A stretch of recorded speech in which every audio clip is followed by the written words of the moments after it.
Guys எல்லாருக்கும் வணக்கம் guys. இந்த வீடியோவில் நம்ம என்ன பார்க்க போகிறோன்னா, இந்திய அணியை நாங்கள் பழி வாங்குவோம், உங்களை விட மாட்டோம்டா. கண்டிப்பாக எங்களுக்கு ரொம்ப அசிங்கமாக இருக்குது. இதுக்குன்னே கண்டிப்பாக நாங்கள் பழி வாங்குவோம்.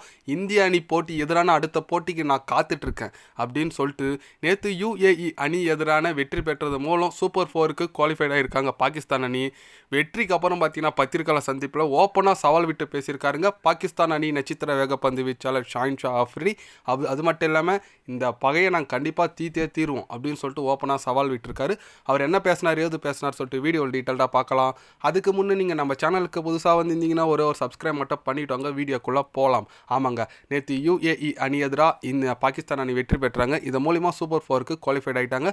வர 21 மீண்டும் இந்தியாவை எதிர்கொள்கிறாங்க. அந்த போட்டி குறித்து என்ன சொன்னாருன்னு கேட்டிங்கன்னா, எங்களுக்கு ரொம்ப அசிங்கமாக இருந்துச்சுங்க, நாங்கள் 2 பேரும் ஹேண்ட் ஷேக் பண்ணாருது.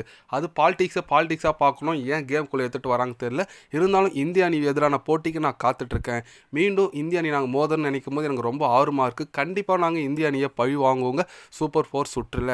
இந்திய அணி என்னதான் வலுவாக இருந்தாலும் நாங்களும் அவங்களுக்கு சலைச்சது இல்லைன்னு சொல்லிட்டு நாங்கள் காட்டுவோம். லாஸ்ட் மேட்ச் எங்களோட பேட்டிங் ரொம்ப சொதப்பிச்சு. கண்டிப்பாக பேட்டிங் ஒரு 30-40 ரன் எக்ஸ்ட்ரா அடிச்சிருந்தாங்கன்னா அந்த மேட்ச்சு நாங்கள் வின் பண்ணியிருப்போம். இருந்தாலும் பரவாயில்ல, நாங்கள் வெயிட் பண்ணிகிட்டு இருக்கோம். கண்டிப்பாக இந்திய அணியை பழி வாங்கியே தீருவோம் அப்படின்னு சொல்லிட்டு பத்திரிகையாளர் சந்திப்பில் பார்த்தீங்கன்னா ரொம்ப ஒரு கோபத்துடன் ஆவேசமாக பேசியிருக்காருன்னு சொல்லுங்க அஃப்ரிடி.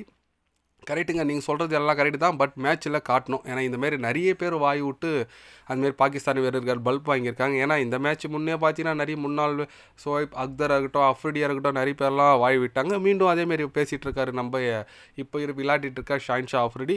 ஓகே, பொறுத்து வந்து பார்க்கலாங்க. இந்திய அணி யார் சொல்கிறது கண்டுக்க மாட்டாங்க. நாங்கள் எங்கள் கேம் தாங்க விளையாடுவோன்னு சொல்லிட்டு அவங்க பாட்டுன்னு அவங்க இருக்காங்க, கேமில் காட்டிட்டு போயிட்டே இருக்காங்க. இப்போ பார்த்தீங்கன்னா நாளைக்கு ஓமன் கூட லாஸ்ட் லீக் போட்டி விளையாடுறாங்க. அதில் ஜெயிச்சார் தோத்தாலும் சூப்பர் 4 குவாலிஃபைட் ஆகிட்டாங்க. ஓகே, இருந்தாலும் யார் கூட மோத போகிறோன்னு சொல்லிட்டு ஒரு கேள்வி வரும். பொறுத்து வந்து பார்க்கலாங்க என்ன மாதிரி ஒரு முடிவுகள் வருது. அடுத்த சூப்பர் 4 சுற்றில் யார் குவாலிஃபைட் ஆக போகிறாங்கன்னு சொல்லிட்டு. ஏன்னா இன்றைக்கி பார்த்தீங்கன்னா நேற்று விளையாடினதில் பார்த்தீங்கன்னா பாகிஸ்தான் இந்தியா இந்த குரூப்பில் ஏ குரூப்பில் குவாலிஃபைட் ஆகிட்டாங்க. குரூப் பியில் ஆல்ரெடி ஸ்ரீலங்கா குவாலிஃபைட் ஆகிட்டு இருக்காங்க. இன்றைக்கி ஆப்கானிஸ்தான் பங்களாதேஷா யார் குவாலிஃபைட் ஆக போகிறாங்கன்னு சொல்லிட்டு இன்றைக்கி தெரிஞ்சிடும். ஏன்னா ஆப்கானிஸ்தான் பார்த்தீங்கன்னா லாஸ்ட் அவங்களோட லீக் மேட்ச் இன்றைக்கி ஸ்ரீலங்கா கூட விளையாடுறாங்க. ஆல்ரெடி பங்களாதேஷ் 2 போட்டி ஜெயிச்சிட்டு இருக்காங்க. அதனால் இன்றைக்கி ஒரு அனல் பறக்கிற நாக் அவுட் போட்டின்னு சொல்லலாம். பொறுத்து வந்து பார்க்கலாங்க. நீங்கள் சொல்லுங்கள். நம்ம அஃப்ரிடி பார்த்தீங்கன்னா ஓப்பனாக பத்திரிகையாளர் சந்திப்பில் சவால் விட்டு பேசியிருக்காரு. அது குறித்து உங்களோட கருத்து, இந்தியா பாகிஸ்தான் போட்டி யார் வெற்றி பெறுவாங்க, மறக்காமல் உங்களோட கருத்தை கமெண்டில் கொஞ்சம் சொல்லிட்டு போங்க.